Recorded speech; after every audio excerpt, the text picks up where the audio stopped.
हमारी स्थिति ऐसी थी, सुबह कथा करते थे, उसके बाद दौड़ते भागते हुए जाते, संत महापुरुष महाराज जी भी पधारे थे, सबकी सेवा में रहते, कुछ प्रसाद पवाते।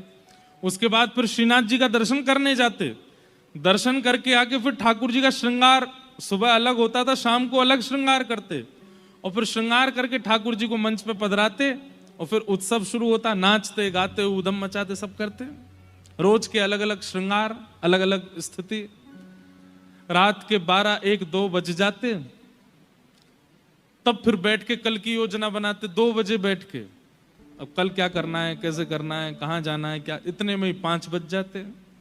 जैसे तैसे आंख लगती, 6 बजे उठ करके फिर स्नान ध्यान करके फिर सेवा करके फिर कथा करने जाते 9 बजे। 7 दिन तक यही चला।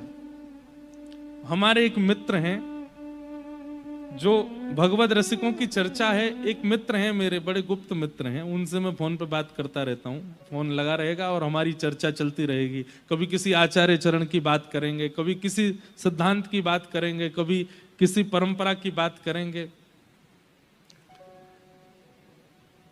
उनको स्वप्न में ठाकुर जी पहुंचे, गिरधर लाल जी। वो अपने ठाकुर जी की सेवा करके थोड़े शयन में थे, तो उनके स्वप्न में ठाकुर जी बोले, अरे उठ जा जल्दी ते, मेरो बहुत जोर ते रबड़ी खावे को मन हेरो है, अपने सखाते कह दे मेरे काजे रबड़ी बनवावे को और मेरो भोग लगावे को। और उनकी जब आंख खुली तो उन्होंने सीधे फोन किया। अब मेरे फोन तो उठते ही नहीं कभी, जब फ्री हैं हम तो ही लगा लें, कोई हमसे बात करना चाहे फोन करके तो नहीं हो सकती, हम चाहें तो हो जाएगी। खूब फोन किए, उठे नहीं, तो फिर किसी को फोन किया, बोले महाराज जी से कहो हमसे बात करें तुरंत। तो मैंने कहा अभी कर लेंगे, अभी ये व्यवस्था है, ये उत्सव है, वो महाराज जी आ रहे हैं, उनका करना है सब। नहीं हो पाई बात, ठाकुर जी को भोग नहीं लगा। अब रात में बेचारा जब वो फिर से सोया तो ठाकुर जी के, तेने कही नहीं बातें, मुकु रबड़ी की इच्छा है रही है, तेने वासे अभी तक नहीं बोली है कि मो रबड़ी पवा दे। वो बोले सपने में ही बोले कि कह दूंगा। बोले कल कह दियो याद ते सुबह, मेरो बहुत मन है रो है रबड़ी खावे को। सुबह उसने बेचारे ने फिर फोन की, मैंने फिर नहीं उठाए। अब मैं कथा में बैठा हूं, वो सबको कहे भैया मैं तुमको नहीं बता सकता, बहुत जरूरी बात है, मेरी महाराज जी से बात करा। और 2-3 लोग आए, महाराज जी एक बार उनसे बात कर लो, फोन आया। मैंने कहा रुक जा यार, अभी आरती करनी है, अभी कोई आया। बोले वो कह रहे हैं बहुत जरूरी बात है। मैंने एक बार फोन लिया, मैंने क्या बात है, बोले एकांत में आऊं। मैंने कि मैं नहीं आ सकता, अभी उत्सव में हूं, मैं कैसे आऊं। बोले भैया जैसे ही समय मिले, तुम्हारे ठाकुर जी ने मेरी नींद उड़ा रखी है, मुझसे बात करो। मैं भूल गया, फिर से बात नहीं हुई, फिर ठाकुर जी रात तो फिर से सपने में आ गए। वो बोले दोनों भुजा कमर पर दारी के बोलना है रो बाते, मुझसे बात करना रो, मेरे काजे रबड़ी बनवा दे। अब ये बात मेरी उससे फिर अगले दिन हुई। मैंने क्या बात है भाई, 3 दिन से परेशान हूं बहुत ज्यादा। 2 दिन की तो अभी हमने स्थिति बता दी, उस रात की स्थिति वो मुझे बता रहा। बोले भैया 2 दिन से तो सोन नहीं दे रहे हो, कल रात में। अब वो रोए मेरे से फोन पे। मैंने क्या हो गया। बोले कल रात में आए हो मुझसे बोले दारी के तू बोलना रो बाते, मेरो भोग ना लगवा रो, मुझको रबड़ी की इच्छा है रही है। तो बोले मैंने क्रोध में भर के बोल दिया, मुझे क्यों परेशान कर रहे हो, उन्हीं से जाके स्वप्न में बोल दो। तो यूं कह रहे वो सो ही ना रहे हो, वाकू सपने कैसे दूं मैं तो 3 बार गयो। गिरधर लाल जी बोले मैं 3 बार गयो वाके पास, 5 बजे सोवे, 6 बजे उठ जाए, बाकी गहरी निद्रा आवे तो बात सपने दूं ना, वो सो ही ना रहे हो, वाकू सपने कैसे दूं। और वहां वो भी रो रहा था या मैं भी भावुक हो रहा था।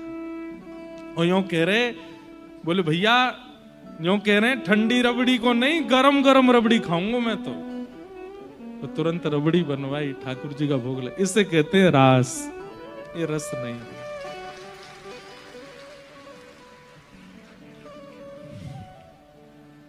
ठाकुर जी का एक स्वभाव तो है, वो जिससे सेवा कराते हैं ना, उससे इतना प्रेम करते हैं कि संकोच में उससे कुछ नहीं बोलते। ये बात याद रखिएगा आप, हम अपनी निजी बात बता रहे हैं आपको। प्रेम में संकोच होता है, थोड़ा सकुचाता है एक प्रेमी अपने दूसरे प्रेमी से, और अगर संकोच नहीं है किसी भी बात का, मुंह उठा के जो हुआ बोल दिया, तो वो प्रेम नहीं हो सकता। प्रेम में संकोच होता है। लेकिन यहां हम नहीं करते संकोच, हम जो चाहे वो ठाकुर जी करते हैं। ठाकुर जी इतना विचार करते हैं, विचारो दिन भर कथा करे, दिन भर यूं करे, रात में जैसे तैसे आके सोवे। अब याते मैं कहाँ कहूंगा, मैं कछु आज्ञा कर दूंगा तो बेचारो हड़बड़ा के उठ जाएगा। तो वो दूसरों को स्वप्न देते हैं, दूसरों को आज्ञा देते हैं। खुद को कुछ चाहिए होता है तो दूसरों से करवाते हैं, और कई बार खुद की इच्छा कोई होती भी है तो नहीं भी मांगते, कोई बात नहीं। भैया हम सबके ठाकुर जी साचे हैं, बस इतना प्रेम कर लो उनसे, इतना नेह कर लो, इतना लगाव कर लो, ऐसे ऐसे उनके लिए उत्सव करके उनको आनंदित कर दो कि वो रास करने लग जाएं। ऐसा नहीं है कि साल भर रास करते हैं, वो अंतिम अनुभव है, अभी तक फिर कोई अनुभव कराया नहीं ठाकुर जी ने। ऐसे ही करते हैं, 6 महीना साल में एक बार अनुभव कराते हैं। रास और रस, हर कथा में मैं इसकी व्याख्या करता हूं। हम ठाकुर जी के लिए व्याकुल हैं, ठाकुर जी के पास जाने को बेचैन हैं, ठाकुर जी से मिलने के लिए बेकरार हैं, ये रस है। लेकिन हमारी स्थिति के लिए ठाकुर जी व्याकुल हैं, ये रास है। समझ में आई बात? आप जितने बेचैन हैं ठाकुर जी से मिलने के लिए, आप जितने उतावले हैं, जितने उत्सुक हैं ठाकुर जी से मिलने के लिए, उतनी उत्सुकता ठाकुर जी के चित्त में आपके प्रति हो जाए, आपके लिए हो जाए, ये रास कहलाता है। कितनों के लिए उत्सुक हुए, जितनों के प्रसंग आप सुनते हैं। अब सहजो भाई का ही हम सुन रहे थे थोड़ी देर पहले, ठाकुर जी उत्सुक हो गए ना, उनकी गुरु भक्ति से देख करके बिन बुलाए पहुंच गए उनके यहाँ पे, और लड़ रहे हैं कि मैं बैठूंगा आसन पे, गुरु जी नहीं बैठेंगे। यही तो रास है। सहजो भाई कह रही है मैंने बुलाया कब था आपको, जब बुलाऊं तो आ जाना, आपके लिए दूसरा आसन बनाऊंगे। ठाकुर जी बोले नहीं हम तो अब ही आएंगे। ये ठाकुर जी जिद क्यों कर रहे हैं? ये रास है। अरे वो परमात्मा है, वो परब्रह्म, उनको क्या आवश्यकता है? लेकिन उनकी ये व्याकुलता अपने भक्त के प्रति जो होती है कि मुझे ये चाहिए, मुझे बैठना है, मुझे करना है, इसी को रास कहते हैं। हमारे संग रास होता नहीं है। कभी कभी अनुभव होता है रास का। हमारे गिरधर लाल जी कभी कभी रास करते हैं। जैसे कई लोग कहते हैं महाराज जी हमारे घर आओ, घर आओ, ठाकुर जी को लेके आओ। मैंने कि हम आ जाएं वही बहुत है, ठाकुर जी तो बहुत दूर की बात है। पर कितनों के प्रति भाव ऐसा ठाकुर जी का हमने देखा है कि उनको जाना है तो जाना है, और वो पहुंचे ही जाते हैं।